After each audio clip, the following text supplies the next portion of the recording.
네, 2학년 그 방학 전 강의 두 번째입니다. 월요일 날 올라가게 될 강의가 마지막 강의일 것 같은데요. 뭐, 과제 대출에 대해서는 특별히 부담을 가지지 않았으면 좋을 것 같아요.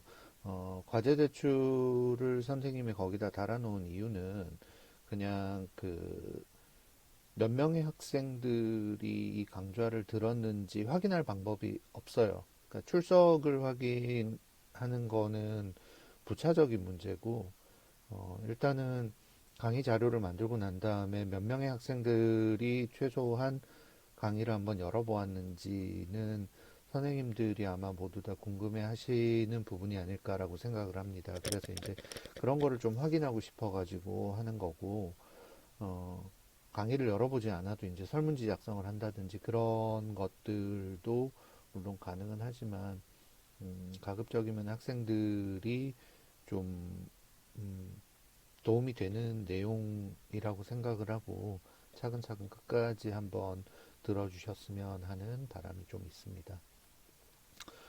제목을 2학년 학생들의 학습과 관련해서 방학 중에 꼭 하고 진학할 것들이라고 선생님이 달아놨어요. 담임일 경우에도 또는 이제 교과교사로서도 학년 말에 꼭 학생들한테 당부하는 내용이기도 합니다. 매년 반복해서 음, 이런 내용들이 매년 반복이 된다는 거를 선생님이 강조하고 싶은 거는 우리 되게 중요한 내용들 같은 경우에는 사실은 시간이 많이 지나도 바뀌지 않아요. 여러분들 어렸을 때부터 어, 여러분들 스스로가 깨달았던 되게 중요한 것들 있잖아요. 그런 것들은 선생님이건 학생들이건 그러니까 여러분들 친구들 사이에서도 아니면은 부모님에게서도 아니면은 TV를 통해서도 책을 통해서도 어디서든지 다 찾아볼 수 있다는 거를 알 수 있을 겁니다. 무슨 얘기냐면은 누가 봐도 이건 당연히 해야 되는 것이라고 생각되는 부분들을 선생님이 생각해가지고 여러분들한테 그냥 간단하게 이렇게 알려드리는 거거든요. 그러니까 혹시 알고 계신다고 그러면은 크게 이제 지금 하고 있는 거에서 바뀌지는 않겠지만 혹시 내가 미처 몰랐다라고 생각을 한다고 그러면은 음, 여러분들이 이 내용을 참고로 해서 계획을 좀 세워가지고 방학을 조금이라도 더 알차게 보낼 수 있으면 하는 바람이 좀 있어요. 자, 가장 먼저 얘기하고 싶은 거는 계획은 늘 최소를 목표로 하자라고 선생님이 써놨습니다. 자, 최소한을 목표로 계획을 한다라고 하는 것이 무슨 얘기냐면은 자, 조금 두껍게 만들고 최소한을 목표로 하자는 얘기는 뭐냐 그러면은요. 지킬 수 있는 계획을 여러분들이 세우라는 얘기예요. 그러니까 계획을 세울 때에는 지킬 수 있는 계획을 세워야 한다는 걸 강조하고 싶습니다.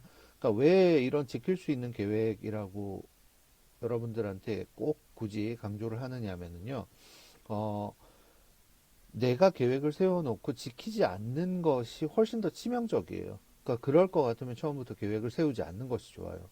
그러니까 뭐 자기 자신에게 미안해서, 부모님에게 미안해서, 아니면은 뭐 뭔가 이렇게 처음에는 의욕적으로 목표가 생겨가지고 계획을 세우는데 항상 그 계획을 세울 때 문제점이 뭐냐 그러면 학생들은 어, 자기 자신의 능력치라든지 아니면 습관이라든지 이런 걸 고려하지 않고 되게 욕심을 많이 부리게 됩니다.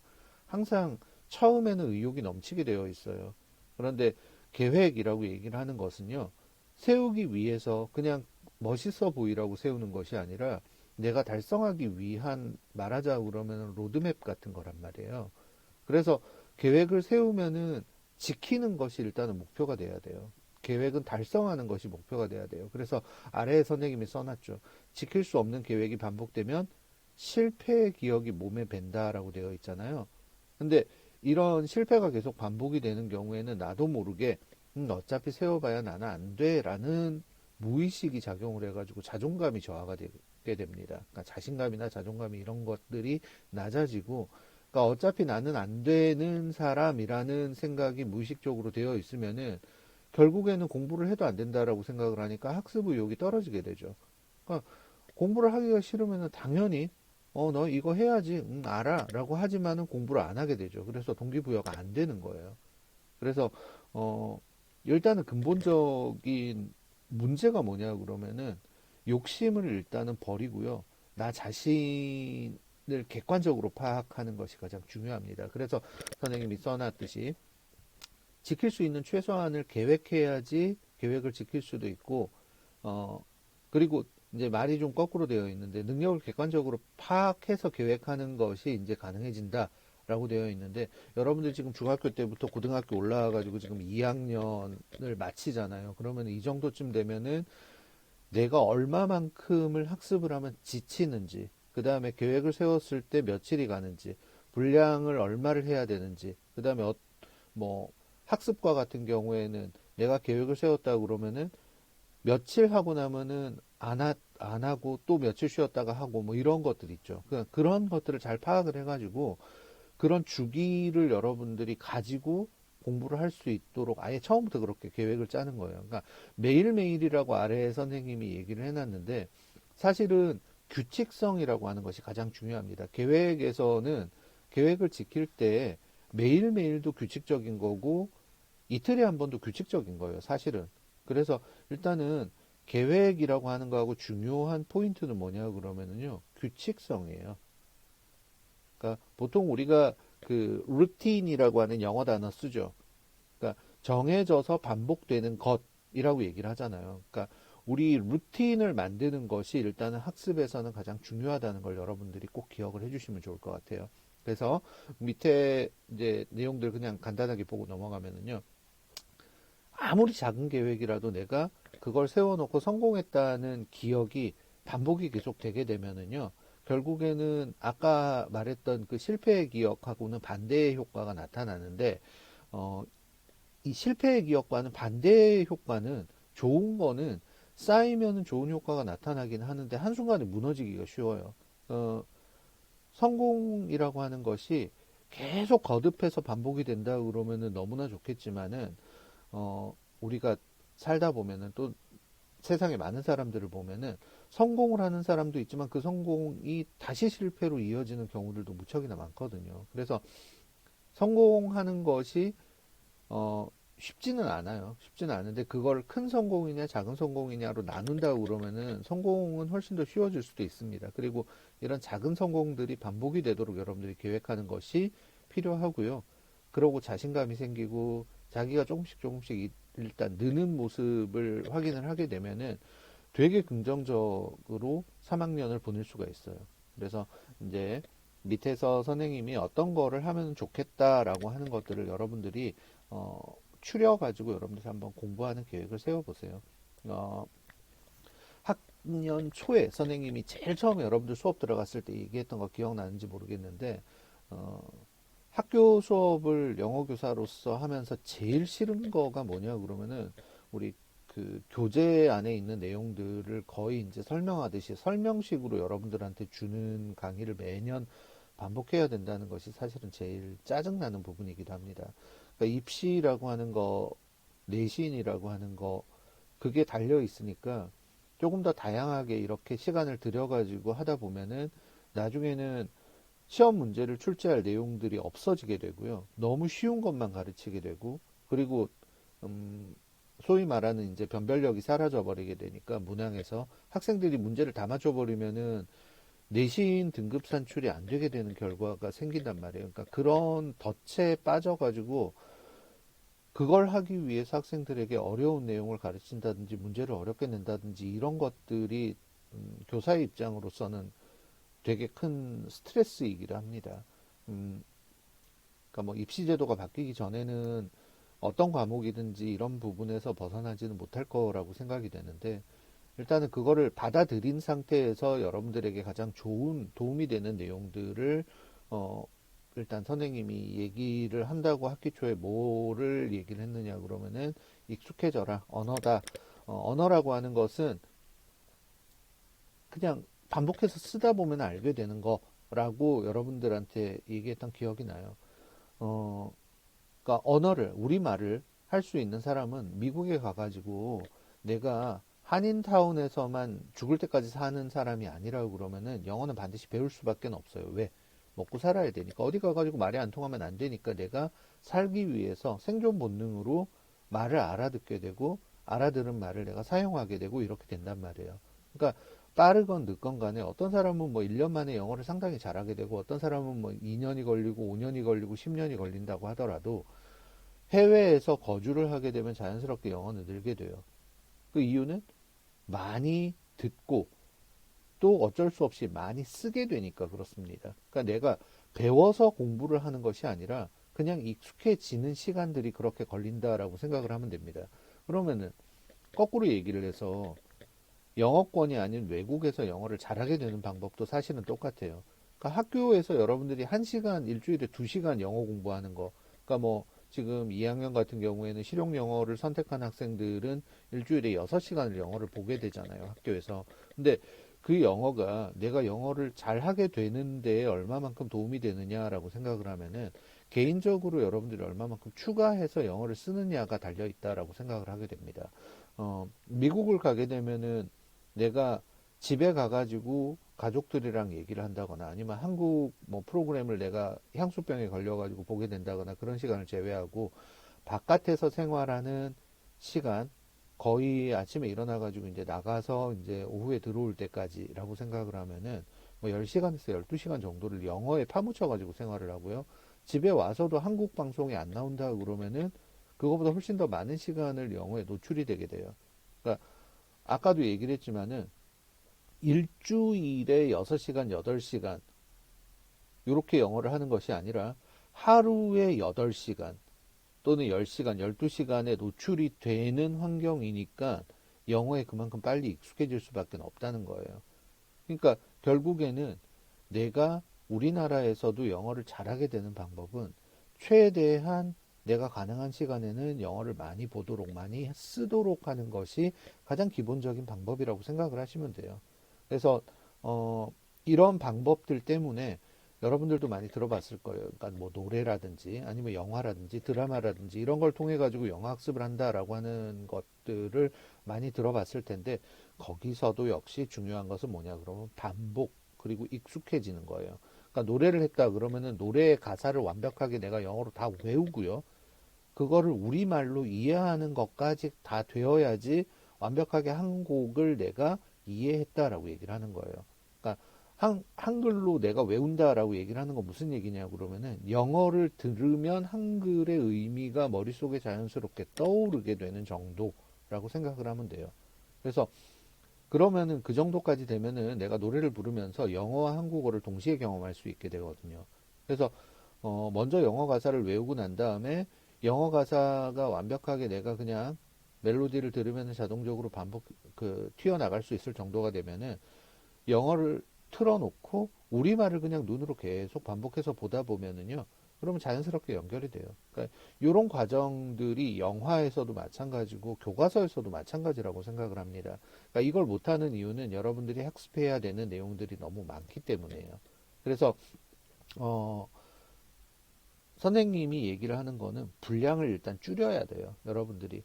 그러니까 장기로 여러분들이 계획을 세워가지고 익숙해져야지라고 잡으면은 어, 조금 더 마음이 편해지고 영어에 익숙해질 수 있는 가능성이 조금 더 높아진다고 생각을 합니다. 그러니까 어, 영어를 잘하게 된다라고 하는 궁극적인 목적을 가지고 있는 학생들 그리고 의지가 있는 학생들은요. 보통 우리가 얘기하는 투트랙 전략으로 가야 된다라고 선생님이 얘기를 해줄게요.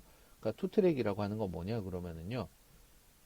영어 자체를 잘하게 되는 거하고요. 영어 성적을 잘 받는 거하고 이 두 가지를 별개로 놓고 같이 가야 된다라고 얘기를 하는 겁니다. 그러니까 영어 성적을 잘 올리기 위한 공부에 투자하는 시간 하고요. 영어 자체를 잘하게 되는 시간을 조금 다르게.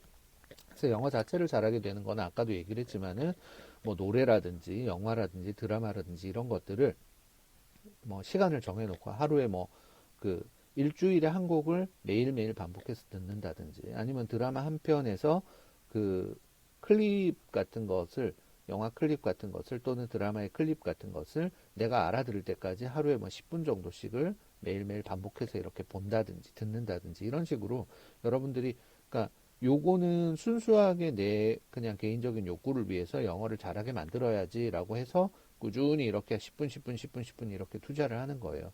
그래서 요거는 결국에는 여러분들이 많이 들어봤던 1만 시간의 법칙이라는 거하고 연결이 되게 됩니다. 만 시간이라고 얘기를 하면은요, 우리가 하루에 투자할 수 있는 시간이 얼마냐에 따라서 조금 다르죠. 그러니까 만 시간이라고 얘기를 하면은 6일이면 1시간이에요. 6일이면은 1시간. 그죠? 10분씩 투자를 했을 때 6일이면 1시간이잖아요. 그러면은 만 시간이 되려고 그러면은 여기에서 곱하기 만을 해야 되겠죠. 그러면 여기에서 만 시간이 되려고 그러면 곱하기 만을 해야 되니까 6만 1이 돼야 되는데 6만 1이라고 그러면은 사실은 10분 투자했을 때는 엄청나게 길잖아요. 그런데 여러분들이 이걸 시간을 조금 더 늘린다든지 아니면은 이게 되게 그 희한한 게 뭐냐 그러면은 이전에는 똑같이 10분을 투자를 했는데 내가 학습하거나 이해할 수 있는 양이 적지만 시간이 지나가지고 내가 익숙해지는 정도가 조금씩 올라가게 되면은 10분 만에 할 수 있는 것들이 늘어납니다. 여러분들 보통 이제 수학 같은 거 공부할 때 그런 경험을 많이 하게 돼요. 공식을 암기하지 못한 상태에서 문제를 푸는 거하고 공식이 완전히 이해가 돼서 같은 유형의 문제를 푸는 거하고 여러분들이 나중에 경험을 한번 해보세요. 같은 시간 안에 같은 유형의 문제를 몇 문항 해결할 수 있는지 비교를 해보면은 점점 시간이 빨라져요. 그러니까 머리가 좋은 친구들 같은 경우에는 암산을 한다든지 이런 식으로 해서도 답을 찾아내게 되니까 엄청나게 빠른 시간에 많은 문제를 해결할 수 있거든요. 그러니까 그런 식으로 생각을 하시면 돼요. 그래서 10분이 만약에 적다라고 생각을 하면 20분이면은 전체 시간은 더 줄어들겠죠. 그래서 만 시간의 법칙이라고 하는 거는 어, 그러니까 말하자면은 최소 능력자라고 생각을 하시면 돼요. 그러니까 능력이 가장 떨어지는 친구들이 만 시간을 계속 반복해 가지고 어떤 것에 투자를 하게 되면은 그거를 잘하게 되더라라고 하는 거니까 사람마다 만 시간이 똑같이 적용된다라고 생각지는 않으셔도 될 것 같아요. 어쨌든 가장 중요한 것은 뭐냐 그러면 아까도 선생님이 얘기를 했지만은 익숙해지는 것이 가장 중요한 학습법이에요. 영어는 반복해서 익숙해지는 것이 가장 좋은 학습법이다라고 얘기를 하는 거죠. 그래서 익숙함이라고 하는 것을 가지고 오려고 그러면은 여러분들이 문제집을 새로 사서 처음부터 내가 공부를 해야지라고 시도하는 것보다는 이미 여러분들이 풀어봤던 문제를 다시 한번 보고 그 풀었던 내용들을 완벽하게 이해하고 거기에서 모르는 것들을 정리해서 내가 언제 그걸 봐도 완벽하게 이해해서 설명까지 가능할 정도로 여러분들이 알도록 만드는 것이 영어에서는 훨씬 더 좋은 학습법이라고 생각을 하면 돼요. 그래서 책을 많이 사놓는 것보다는 있는 책을 완전하게 다 했다라고 여러분들이 말할 수 있을 때까지 하고 그 다음에 새로운 책으로 넘어가는 것이 중요합니다. 그러니까 꼭 기억을 하세요. 책에다가 많이 투자를 해봐야 영어는 늘지 않는다. 자, 그러면은 방학 때 여러분들이 일단은 먼저 해야 될 것들. 자, 어휘 여기에다 이제 표현이라고 하는 것까지 선생님이 추가를 할게요. 왜냐 그러면 어휘라고 얘기를 하면 여러분들이 그냥 단어라고만 생각을 할 수도 있으니까. 그러니까 여기에서 어휘에다가 그냥 표현이라고 얘기를 합시다. 이 표현이라고 얘기를 하면은요, phrase라고 얘기를 하죠. 그래서 어휘라는 것은 단어하고 수거, 그 다음에 긴 어떤 그 패턴화되어 있는 여러 가지 문장의 표현들 같은 것들, 이런 것들을 다 포함한다고 생각을 하면 되겠죠. 그래서 일단은 요 어휘라고 하는 것을 왜 강조를 하느냐 그러면은 특히 우리 그 수능 시험에서는요 교과서에 나오는 그 교육부 권장 어휘보다 훨씬 더 많은 어휘가 사용이 돼요. 거의 한 8천 단어 정도라고 생각을 하시면 됩니다. 8천 단어 수준 정도라고 생각을 하면 돼요. 그러니까 수능에서 여러분들이 독해를 하기 위해서 필요한 어휘의 수준은 약 8천 개.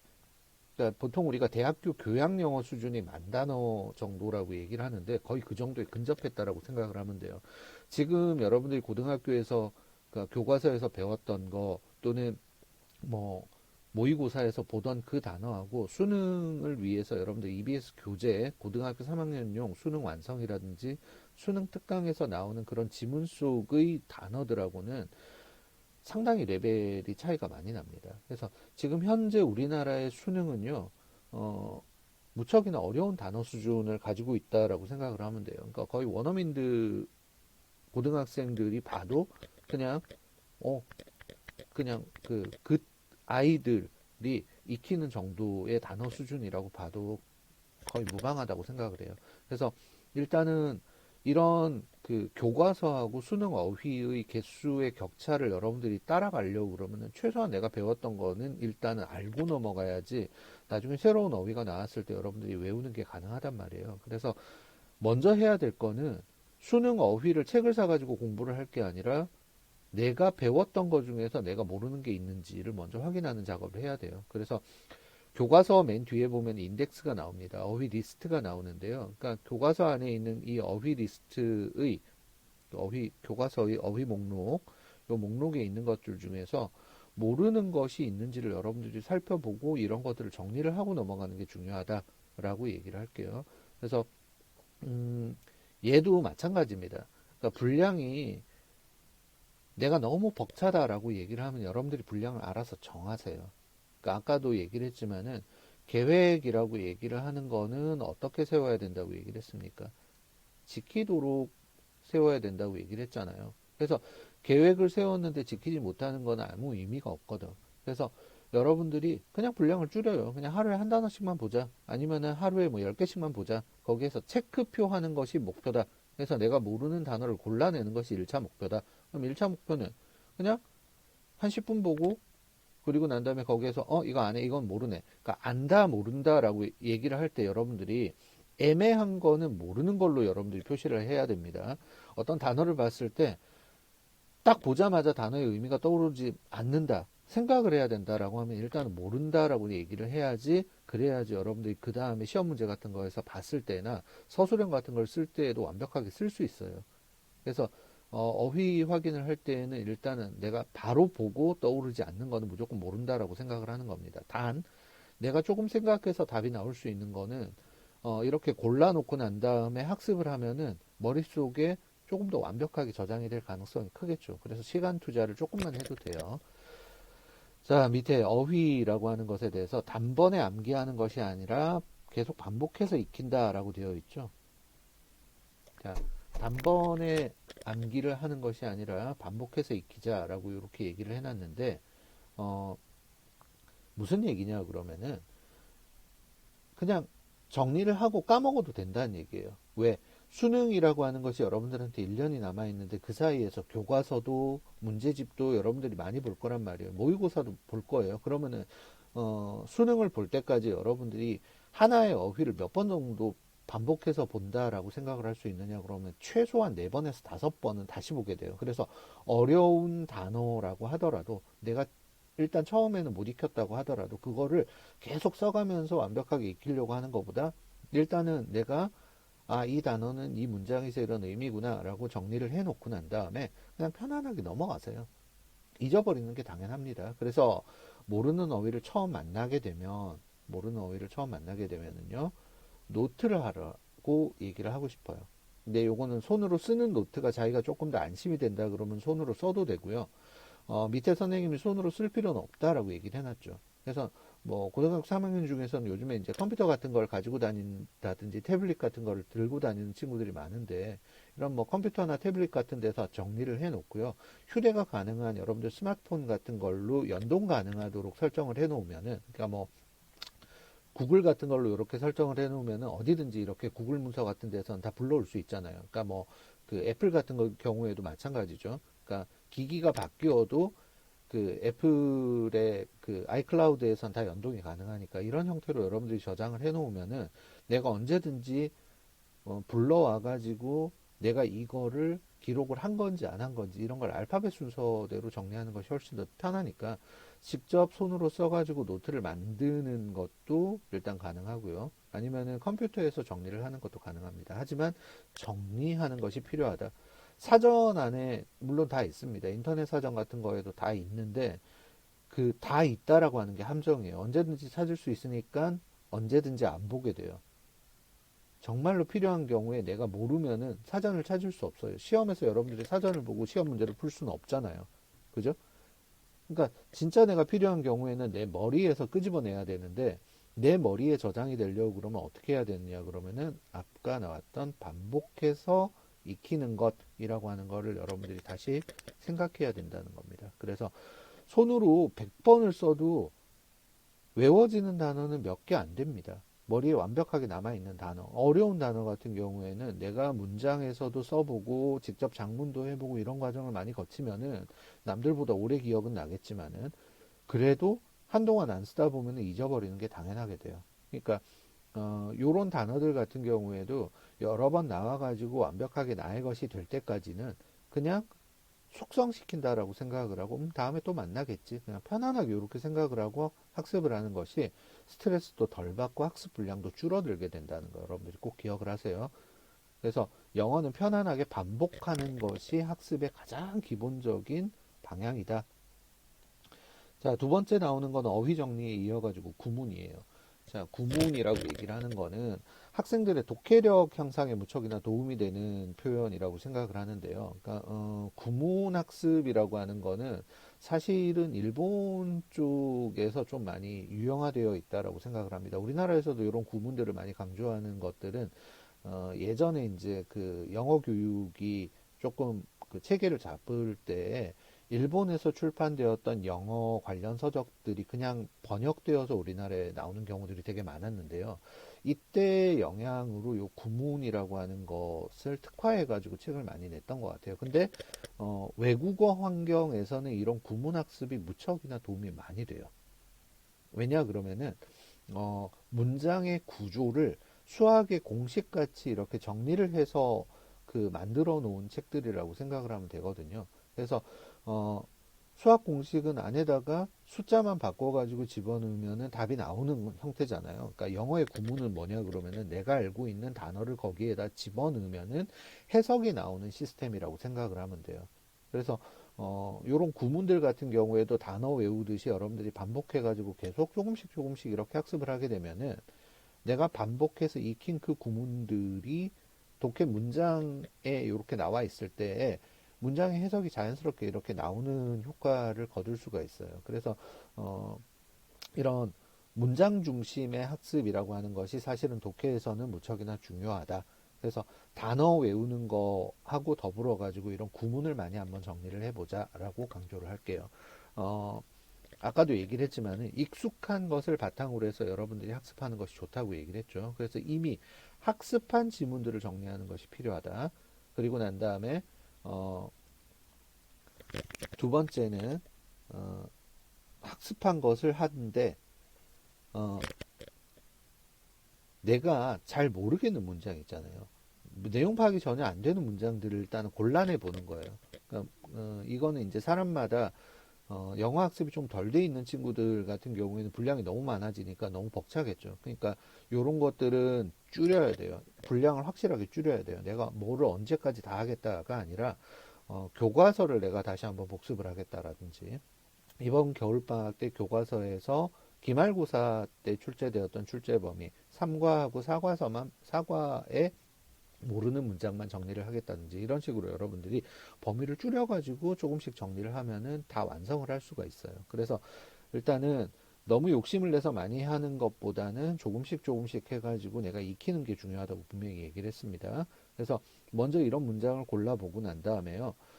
문장 안에는 우리가 여러 가지 요소들이 있는데 문장의 서술어, 여러분들이 그냥 쉽게 표현하면은 동사라고 하는 거를 중심으로 해서 문장의 구조를 일단은 단순화해 보는 거예요. 문장은 크게 나누면은 서술어를 중심으로 서술어 앞에 주어가 있잖아요. 그래서 주어하고 서술어를 중심으로 해서 일단은 단순화해 보라는 겁니다. 그래서 보통 우리가 단순화라는 얘기는 무슨 얘기냐 그러면은 문장이 뭐 안에 접속사라든지 이런 것들이 있어도 그걸 단순화하면 어떻게 되냐 그러면 여러분들 문장의 형식이라고 하는 거 문법책에서 봤을 거예요. 서술어를 중심으로 앞에는 다 주어가 있죠. 전부 다 주어가 이렇게 존재를 합니다. 서술어도 다 이렇게 똑같이 존재를 해요. 근데 뒤에 따라 나오는 거가 어떤 것들이 있냐 그러면은 이렇게 끝나는 문장들도 있죠.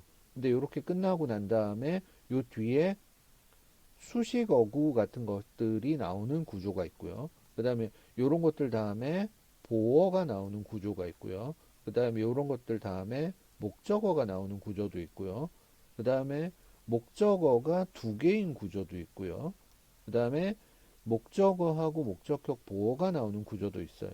그래서 대충 우리가 영어에서 어떤 책이든지 나눠놨을 때 대략적으로 공통되게 나오는 구조들은 어, 하나, 둘, 셋, 넷, 다섯 개. 그리고 아무것도 없는 여섯 개. 조금 많이 나오는 책들은 일곱 개에서 여덟 개 정도라고 문장의 패턴들을 이렇게 분석을 해놓거든요. 그래서 어, 이런 것들로 단순화해 보는 거예요. 그래서 문장이 보세요. 주어 다음에 서술어 다음에 목적어가 나오는데 이 목적어 자리에 단어가 아니라 대절이 나오는 경우가 있어. 플러스 주어 플러스 동사 이런 식으로 이렇게 되면 학생들이 어떻게 생각하느냐 그러면 문장이 두 개라고 생각을 하기가 쉬운데 단순화라는 거는 무슨 얘기냐 그러면 이걸 전체를 묶어보는 연습을 해보라는 겁니다. 그러려고 그러면 요 서술어가 타동사라고 하는 걸 알아야 되겠죠. 뭐뭐를 뭐뭇을 이라고 하는 것이 필요하다. 그럼 뒤에 있는 대절을 동사하다 이렇게 되잖아요. 그래서 단순화해 봐서 전체를 그냥 바로 해석을 하려고 하지 말고 이 문장은 주어, 서술어, 목적어로 이루어진 문장이다라고 하는 것을 알 수 있도록 여러분들이 반복해서 연습해 보라는 겁니다. 이렇게 하려고 그러면 뭐가 제일 좋으냐 그러면은 교과서가 사실은 제일 좋아요. 여러분들이 이미 배웠던 거고 그 다음에 해석도 어느 정도 가지고 있고 그렇기 때문에 비교해 가지고 여러분들이 패턴화하는 것이 가능하단 말입니다. 그래서 일단은 교과서에 나오는 문장을 쉽게 할 수 있는 친구들 같은 경우에는 학력평가의 지문들 같은 것들을 보시고요. 학력평가의 지문들이 좀 부족하다라고 하면 개인적으로 공부하는 문제집의 지문 같은 거를 보시면서 이런 식으로 문장 구조를 단순화해 가지고 의미를 그냥 전체적으로 대략적으로 빨리 파악하는 연습을 한번 해보고요. 그 다음에 요거하고 더불어서 뭘 하느냐 그러면은요. 문장 구조를 단순화하는 연습이 많이 되었던 친구들 같은 경우에 그 다음에 하면은 되게 좋은 게 뭐가 있느냐 그러면은 동일한 구조를 찾아내는 연습을 한번 해보는 거예요. 그러니까 동일한 구조를 가지는 문장. 아까도 얘기를 했지만 보세요. 써먹었던 거 그냥 다시 한번 써볼게요. 서술어 다음에 그냥 단어가 목적으로 나오는 경우도 있어요. 어떤 경우에는 ing가 목적으로 나오는 경우도 있어요. 어떤 경우에는 to 부정사가 목적으로 나오는 경우도 있어요. 어떤 경우에는 대절이 목적으로 나오는 경우도 있고 어떤 경우에는 의문사가 목적으로 나오는 경우도 있어요. 이것들이 제가 금방 선생님이 썼던 것들이 사실은 문장의 구조를 단순화하게 되면은 전부 다 어떤 거 구조를 단순화하게 되면은 단어도 ing도 to 부정사도 그 다음에 대절도 의문사도 이런 것들이 전부 다 동일한 구조이기 때문에 동일한 해석법을 적용하면 된다라고 생각을 하면 되는 거예요. 단순화했을 경우에. 그래서 얘네는 이런 동일한 구조 안에 들어가는 거구나라고 하는 것이 눈에 들어오잖아요. 그러면 해석이 조금 더 쉬워집니다. 그러니까 내가 문장을 볼 수 있는 눈을 기르는 훈련이라고 생각을 하면 돼요.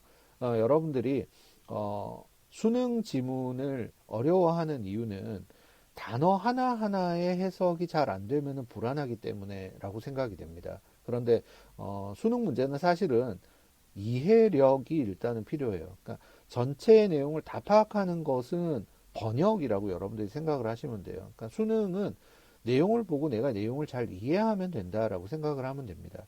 그러니까 그 이해가 뭐에 맞춰져야 되냐 그러면은 문제의 유형이나 아니면은 질문에 맞춰져야 되겠죠. 이 질문이 어떤 것을 요구하는구나. 그러면은 내가 지문에서 어떤 걸 이해해야 되는구나.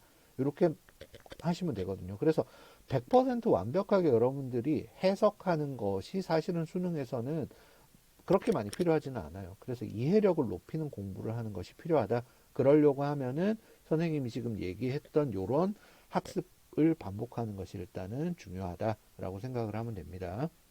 그래서 서술어 중심으로 일단은 단순화해보고 단순화한다라는 것은 아까 얘기했던 문장의 형식으로 나누어 가지고 얘는 대충 구조가 이런 식으로 되어 있구나 라고 여러분들이 확인해 볼 수 있는 거, 묶어보는 연습을 해보라는 거. 그 다음에 단순화 연습이 잘 됐다 그러면은 아까 얘기를 했던 같은 구조를 가진 문장이구나 라고 하는 걸 여러분들이 알아보는 연습을 해보라는 거. 자, 그래서 요런 것들을 많이 해보고요. 그 다음에 여러분들이 이제 그 뭐 EBS 교재가 되었건 아니면은 다른 뭐 출판사에서 나오는 책이 되었건 그냥 간단하게 하나 사가지고요. 구문이라고 하는 거를 거기에다 같이 적용해가지고 한번 정리를 해보세요. 그래서 요 위에서 선생님이 얘기했던 거를 반복해가지고 자기 걸로 노트를 해서 정리를 하는 것이 가장 이상적인데 사실은 이미 이걸 해놓은 책들이 무척이나 많아요. 그러니까 그 이미 해놓은 책들 안에서 그 공식에 적용되는 문장을 여러분들이 찾아가지고 그 아까 얘기했던 우리가 이미 배웠던 그 내용들 있죠. 그러니까 교과서 안에서 요 구문에 해당되는 문장을 찾아본다. 이렇게 공부를 하는 것도 사실은 가능하겠죠.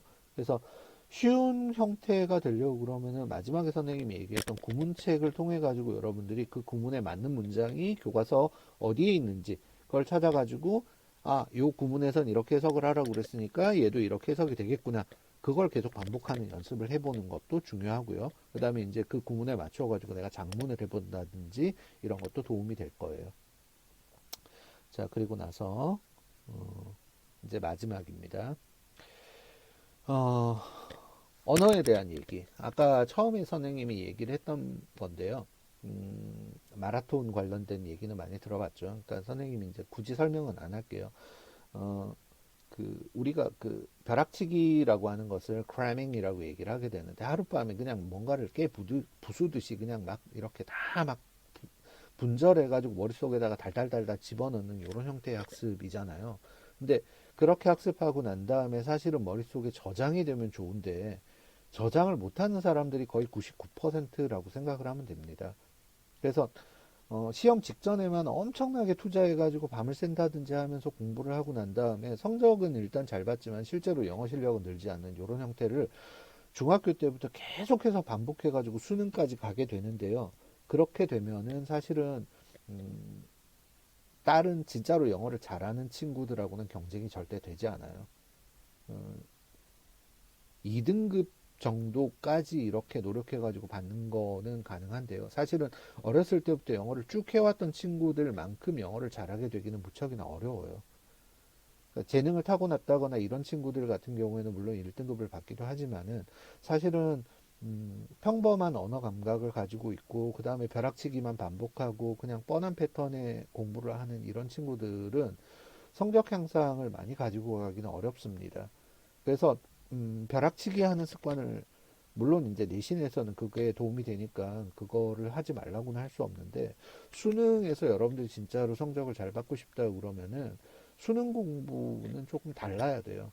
꾸준함이 결국에는 여러분들의 점수하고 이어진다라고 하는 걸 절대로 잊어버리면 안 됩니다. 그래서 아까도 얘기를 했지만 많이 하는 것이 중요한 것이 아니다. 어, 꼬박꼬박 그 여러분들이 반복할 수 있도록 규칙적으로 학습하는 것이 가장 중요하다. 그래서 꾸준하게 가라라고 하는 거를 선생님이 다시 한번 강조를 할게요. 밑에 지금 얘기를 해놨는데요. 여러분들이 올해 수능이 만약에 그 변경이 안 된다 그러면은 사실은 11월 셋째 주에 수능을 보게 되잖아요. 그러면은 이 수능을 보고 나서 수능을 볼 때까지 지금부터 시작을 하면은 하루에 뭐 한 세 문장씩 외운다라고 생각을 하게 되면은 거의 한 천 문장 가까이 이렇게 외우게 돼요. 아까 구문 얘기했잖아요. 그 구문 같은 것도 천 개씩 되지 않아요. 그러니까 여러분들이 실제로 학습하는데 도움이 되는 구문의 숫자라고 생각을 하면은 많이 이렇게 나눠놔도 100개면 충분하단 말이에요. 근데 그 100개의 구문을 완벽하게 쓸 수 있도록 여러분들이 하루에 구문 한두 개씩만 학습을 해가지고 꼬박꼬박 익힌다고 하더라도 충분히 많이 할 수 있거든요. 어휘도 마찬가지예요. 내가 정리한 어휘를 내가 그냥 반복해서 매일매일 그냥 5분씩만 복습을 한번 해보자 라고 생각을 하고 그걸 규칙적으로 한다고 한다면 그러면 여러분들이 수능 때까지 충분히 어휘도 많이 안정적으로 외울 수 있다고요. 그래서 음, 언어도 마찬가지고 여러분들이 수능 공부도 마찬가지라고 생각을 하는데 혹시 선생님이 지금 해주는 요 말이 여러분들에게 진짜로 와 닿았다고 한다면 그러면은 음, 내년도에 휘봉고등학교 3학년 중에서 수능 1등급 받는 친구들이 꽤나 많이 늘어날 수 있을 거라고 생각을 합니다. 어, 꿈 같은 일이 아니고요. 꾸준함이라고 하는 것이 가장 중요하다는 거. 머리 좋은 사람이 이기는 싸움이 아니라 어, 성실한 사람이 이기는 싸움이라고 생각을 하면 돼요. 언어라고 하는 거는 머리가 좋아가지고 빨리 익힐 수는 있지만 완벽하게 익히는 거는 사실은 불가능할 수도 있어요. 그래서 음, 내가 성실함을 가졌다라고 생각을 한다면 어, 틀림없이 영어를 잘할 수 있는 자질을 갖췄다라고 생각을 하시면 되고요. 현재 내가 성실하지 않다라고 하면은 성실할 수 있도록 여러분들을 스스로 조금씩 조금씩 바꿔보는 노력을 하는 것이 필요하다고 생각을 합니다. 음, 일단 선생님의 얘기는 여기까지이고요. 음, 맨 마지막에 음, 열심히 한다라고 생각하는 친구들이 항상 이렇게 얘기를 하죠. 저 되게 열심히 했어요 라고 얘기를 하는데요.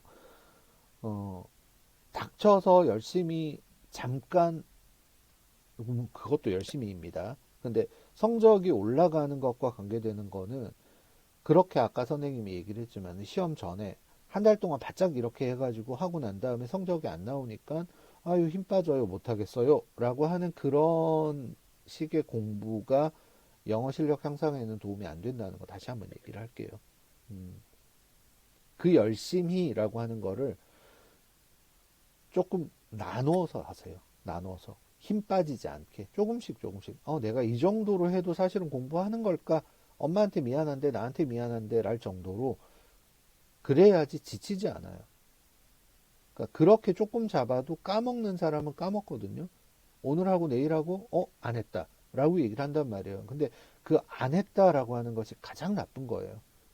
많이 하게 되면 하기 싫어서 안 하게 되는데, 조금 있어도 안 하게 되는 것이 사실은 이런 학습에서는 가장 적이라고 생각하는 걸 여러분들이 꼭 기억을 하세요. 그래서 뭐 알람을 설정을 해놓든지 아니면 친구들끼리 서로 알려주든지 서로 매일매일 반복할 수 있도록 서로를 자극할 수 있는 이런 장치를 마련한다든지 아니면 내가 집에 가가지고 써놓는다든지 어떤 식으로든지 규칙적으로 여러분들이 반복할 수 있는 이런 환경을 만들어 주시면은 누구나 다 잘 할 수 있게 된다는 거를 꼭 기억을 해 주시면 좋을 것 같습니다.